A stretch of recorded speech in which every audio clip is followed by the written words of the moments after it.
On the ground, base hit into left field. Bailey around third. Mark Hallberg's going to send him. Walker's throw is too late. Crawford comes through. 4-3 Giants. Oh,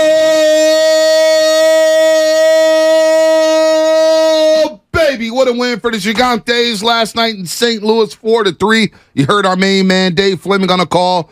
Giants win 4-3. Crawford with the clutch hit.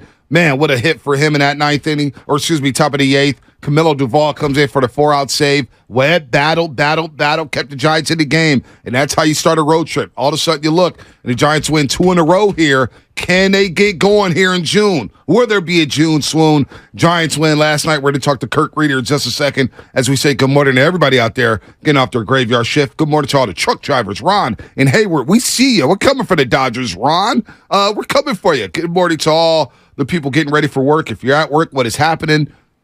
Longshoremen, plumbers, janitors, minibus drivers, BART operators, you name it. Good morning to YouTube, the Comcast Business X Line, Spadoni Lutman, and you, Joe Shasky. Yeah. We got Kirk Rueter on the line. Let's say good morning to Woody, who's kind enough to join us here. Of course, he won 105 games with the Giants from 97 through 2005. Played 10 seasons as a Giant. He's one of our favorite lefties, one of our favorite pitchers out here. Woody, good morning, man. Long time no talk. How you been?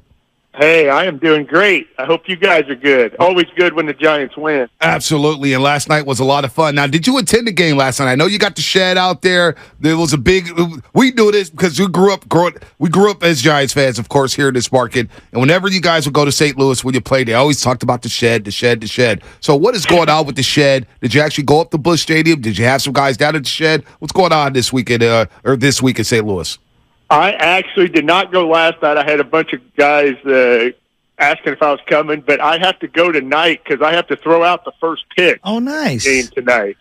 So I do a thing with Gary Gaetti. I don't know if you remember. Oh, yeah, Gary Gaetti. Former Twin. Yeah, he was a torment to the Giants back then. Yeah, he is from the same area as I am, and he opened a sports academy a couple of years ago, and I helped him out. And so tonight is like Gary Gaetti Academy night. So he's either catching the first pitch from me or he's going to act like he's hitting because the first guy I shouldn't probably say this, but the first guy I ever intentionally hit in the big leagues was Gary Gaetti.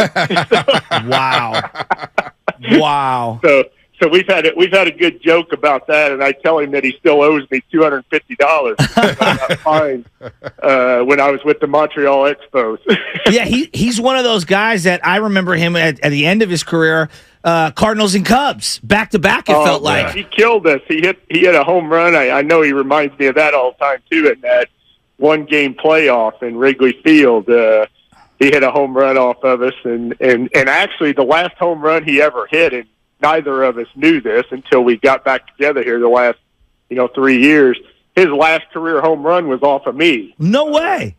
Yeah, when he was with the Cubs, his 360th home run. Wow. Me. Wow. 360 for him. World Series champ with the Twins. God, man. He was so good. Him, Gary Carter, so many of those late 80s, early 90s guys were my guys.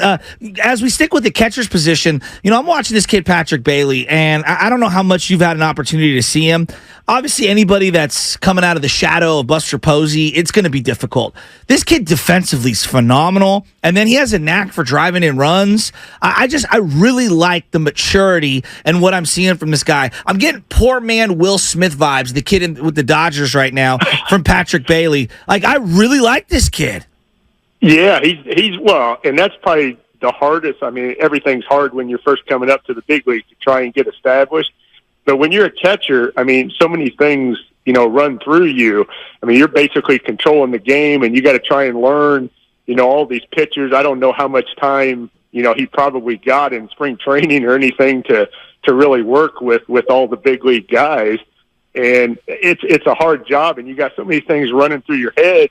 And then you still got to try and hit too. And I think that's what made Buster so great, and why I think he'll be a Hall of Famer is he just jumped on that at an early age and was able to do that for over a decade. And this kid to come up and do what he's doing and control the pitching staff, like you said, defensively, but then still, I mean, he's hitting. I mean, so sometimes that's just like an added bonus. I always know catchers, they would always say, hey, if my pitcher threw a shutout and I was 0 for 5, they're still happy because their main job is to get that pitcher through the game.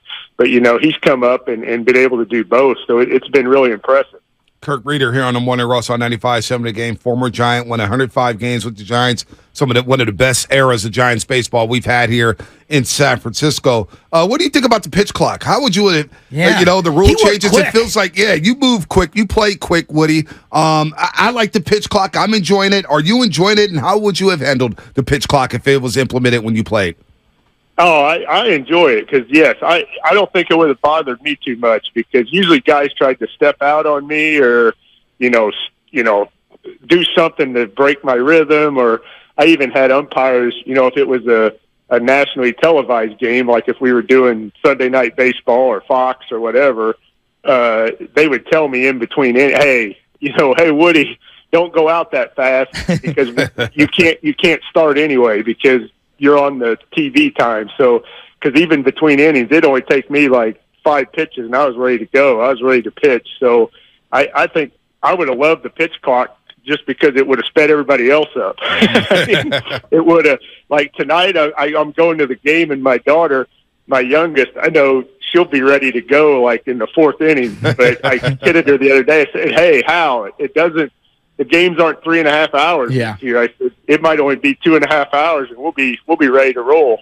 Yeah, there's no doubt about it. While we're sticking on some of these like pitching nuances, did you catch the Stanford game the other day? Not the one last night where the ball gets stuck up in the sun, the lights, whatever you want to call it, the thing coming down. But the kid pitching 156 pitches the other day. Now, you pitched for a long, long time, different era. Whenever we do these tournaments for Little League, I'm always like, okay, so they have pitch counts, but then how many are the kids throwing in between innings? Is he going to play catcher after he pitches? Like, are we really worried about their arms, or are we trying to hit a specific slot? Was he in the stretch the entire time? So, like, there's more nuance than just overall pitch counts. What are your thoughts as a former pitcher? Yeah, and that's, part of what we're doing over there at Gaettes is I'm getting into that with kids coming to work on pitching. And I read an article the other day about how many major league guys are getting hurt and pitchers, what they're trying to attribute that to. And a lot of them have said it's because at earlier ages they're throwing, so much and everything now is try and throw as hard as you can and get the spin rate and see.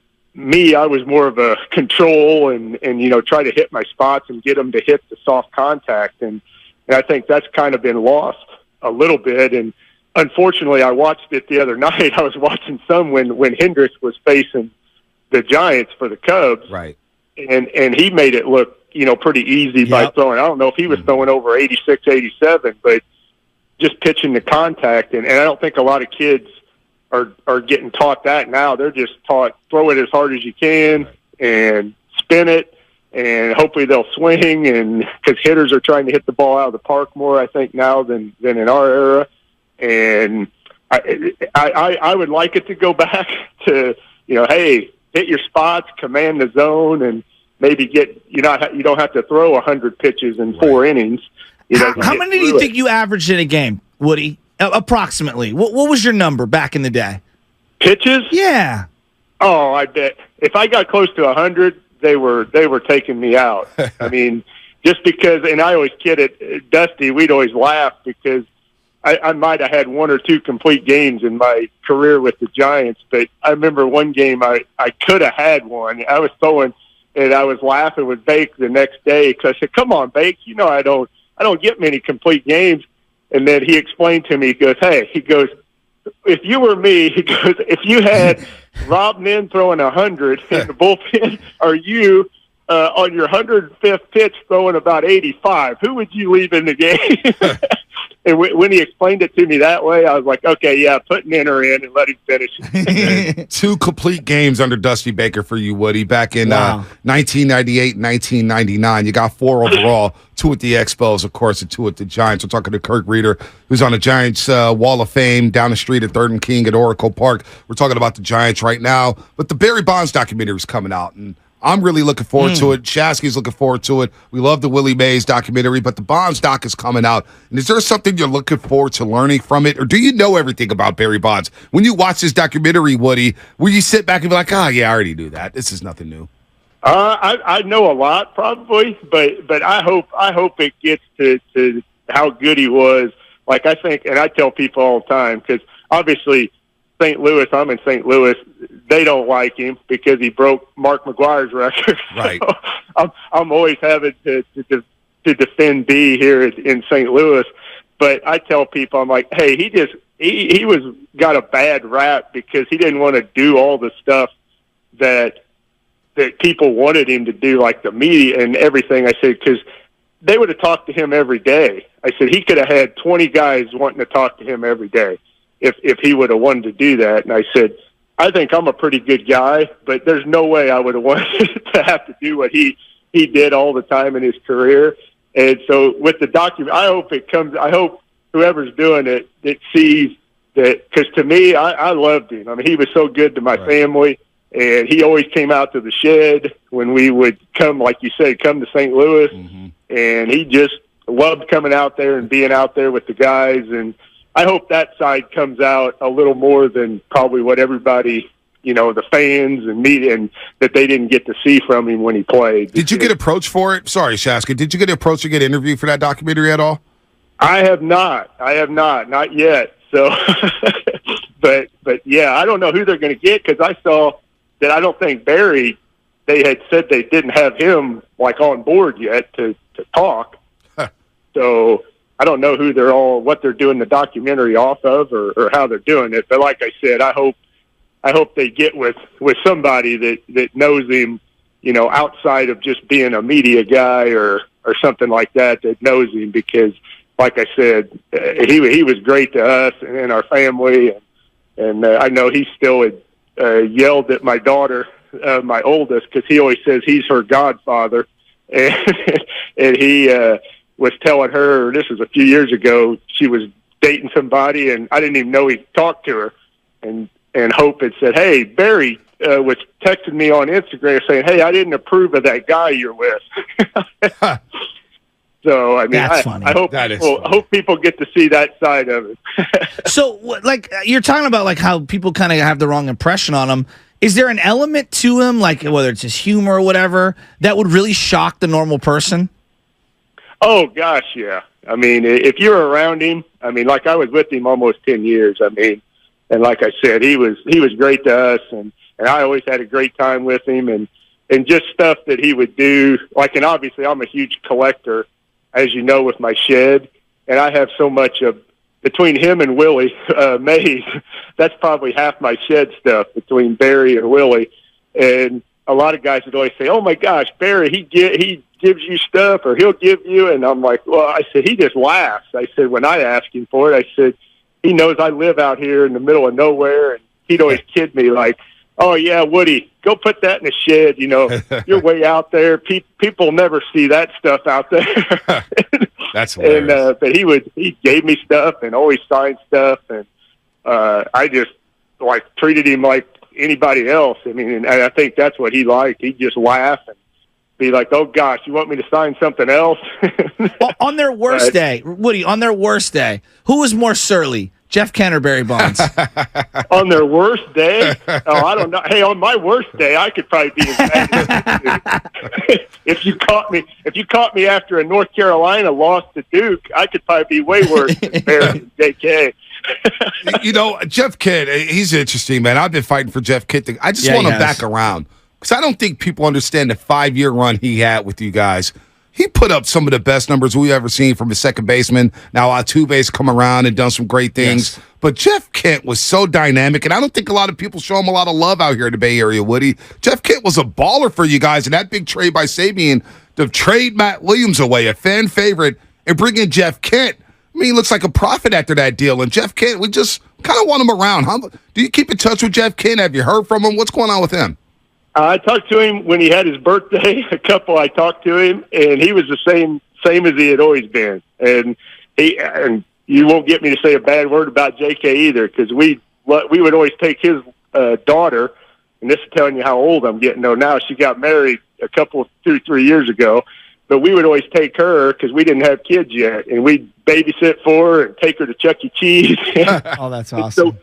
So we saw the off the field Jeff Kent a lot more than, other people would see him too. So he was great, and I'm with you. I don't know how he's not in the Hall of Fame. Yeah. I mean, you look at his numbers and what he did as a second baseman and MVP, and I don't know how the voters don't give him more love to get into the Hall of Fame, because he had a great run, and even when he went to Houston, he still put up numbers, got his team to the playoffs, and I think they're overlooking him a little bit when it comes to the Hall of Fame. But yeah, as far as a guy to go, you'd want in your foxhole to play. I mean, I tell people that all the time. I said it didn't matter. He wanted to play 162 games every year. It didn't matter if he was banged up or what. You knew you could count on him to go out there, and he was going to give you everything that he had. And I think that's what kind of our team, that era that we had and the good teams we had. I mean, obviously Sades did an incredible job, from 96 when I got traded over there. In that off season, we brought in, I think, about 6-7 new guys, and, went from worst to first in 97. And, he deserves a lot of credit, but, obviously JK was a huge get, and then the run that he went on for us, I don't know if we're able to do that if he's not our second baseman.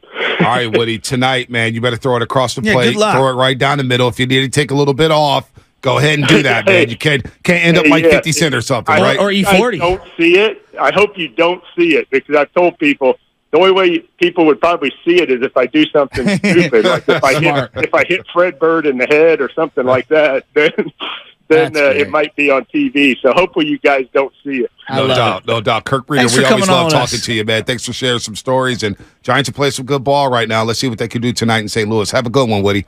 All right. Thanks, guys. Anytime. Kirk Rueter, Giants Wall of Fame, I should say. 105 wins with the Giants in 10 years. He said a lot there about Barry.